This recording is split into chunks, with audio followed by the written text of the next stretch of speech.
여러분, 은행보다 이자 더 주고 대출은 더 싸게 해주는 프로토콜이 있습니다.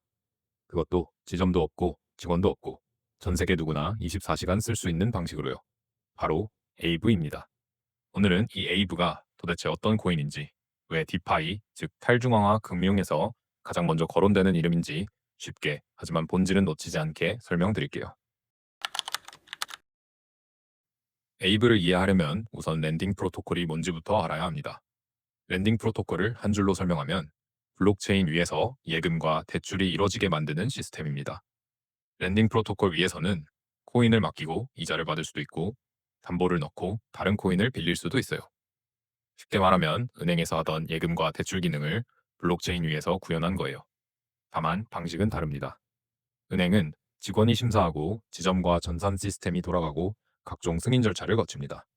반면 랜딩 프로토콜은 이 대부분을 스마트 컨트랙트, 즉 코드가 자동으로 처리합니다. 다만 랜딩 프로토콜 대출의 형태는 신용대출보다는 주택담보대출에 더 가깝다고 보시면 됩니다. 집을 맡기고 그 집값 전부를 빌리는 게 아니라 일부만 빌릴 수 있듯이 랜딩 프로토콜도 코인을 담보로 넣고 그보다 적은 규모만 빌리는 구조예요. 그래서 담보 가치가 크게 떨어지면 프로토콜이 자동으로 일부를 정리합니다. 이걸 청산이라고 합니다. 즉, 랜딩 프로토콜은 초과 담보와 자동 청산으로 돌아가는 본체인 대출 시스템입니다. 그리고 이런 금융 서비스를 은행 같은 중간 기관 없이 블록체인 위에서 직접 구현하는 걸 디파이, 즉 탈중앙화 금융이라고 합니다.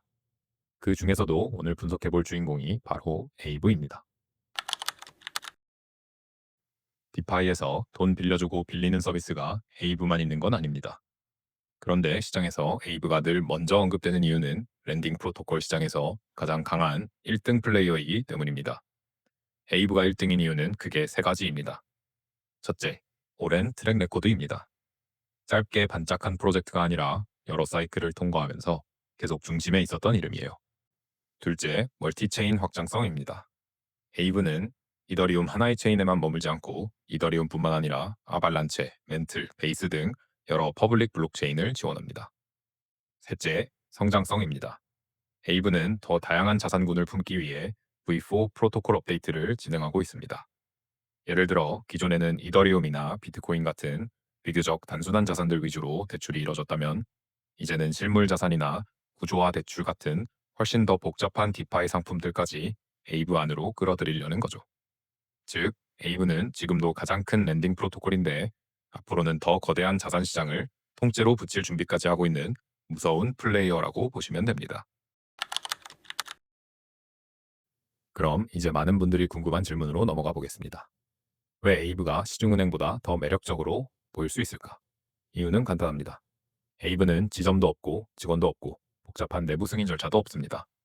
스마트 컨트랙트가 예금, 대출, 금리 조정 같은 과정을 자동으로 처리하죠. 그러다 보니 은행이 감당해야 하는 각종 운영비와 중간 비용이 훨씬 적습니다. 그 결과 시장 상황에 따라 USDC 같은 달러 스테이블 코인을 맡겼을 때 받는 이자가 시중 예금보다 더 높게 형성될 때가 있고, 반대로 담보를 넣고 빌릴 때도 은행보다 더 낮은 금리로 자금을 조달할 수 있는 경우가 있습니다. 즉, 에이브의 핵심은 금융 서비스를 코드로 효율화해서 은행보다 더 나은 금리 조건을 만들 수 있다는 점입니다. 대신 공짜는 아닙니다. 은행 예금에는 예금자 보호 체계가 있지만 에이브에는 그런 안전망이 없습니다.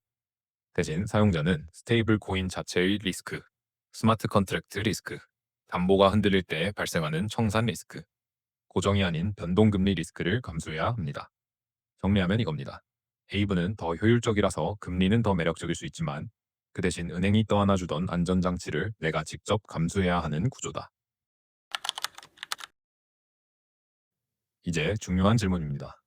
프로토콜은 알겠는데 에이브 토큰은 왜 필요한가? 핵심은 두 가지입니다. 첫째는 거버넌스입니다.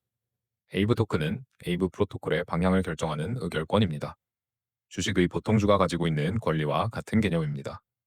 어떤 자산을 담보로 받을지, 리스크 기준을 어떻게 바꿀지, 업그레이드를 어떤 방향으로 할지 같은 것들이 결국 거버넌스를 통해 움직입니다. 둘째, 그리고 더 중요한 건 가치 환원입니다. 에이브는 프로토콜이 벌어들인 수익으로 에이브 토큰을 실제로 시장에서 다시 사들이고 있습니다.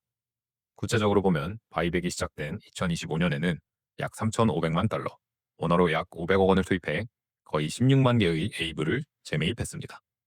그리고 2026년 2월 말 기준 누적 재매입 수량은 20만 5천 개를 넘었습니다. 이게 핵심이에요. 즉, 에이브 토큰은 프로토콜의 방향을 결정하는 권리가 있고 동시에 프로토콜 수익이 실제 재매입으로 연결되는 자산이라는 겁니다. 물론 이게 토큰 가격 상승을 자동으로 보장하는 건 아닙니다. 하지만 적어도 에이브는 잘 되면 언젠간 오르겠지 수준이 아니라 가치 환원을 실제로 집행하고 있는 몇 안 되는 디파이 토큰이라고 볼 수 있습니다.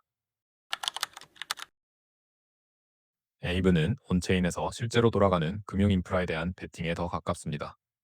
얌얌코인이 에이브를 긍정적으로 보는 이유는 세 가지입니다. 첫째, 에이브는 내러티브만 있는 자산이 아니라 2026년 3월 말 기준 원화 약 36조 원 규모의 자산이 예치되어 있는 실제 금융 인프라입니다. 사람들이 실제로 돈을 맡기고 빌리고 활용하고 있다는 뜻이죠. 둘째, 대출 시장은 디파이에서 가장 기본적인 기능 중 하나입니다.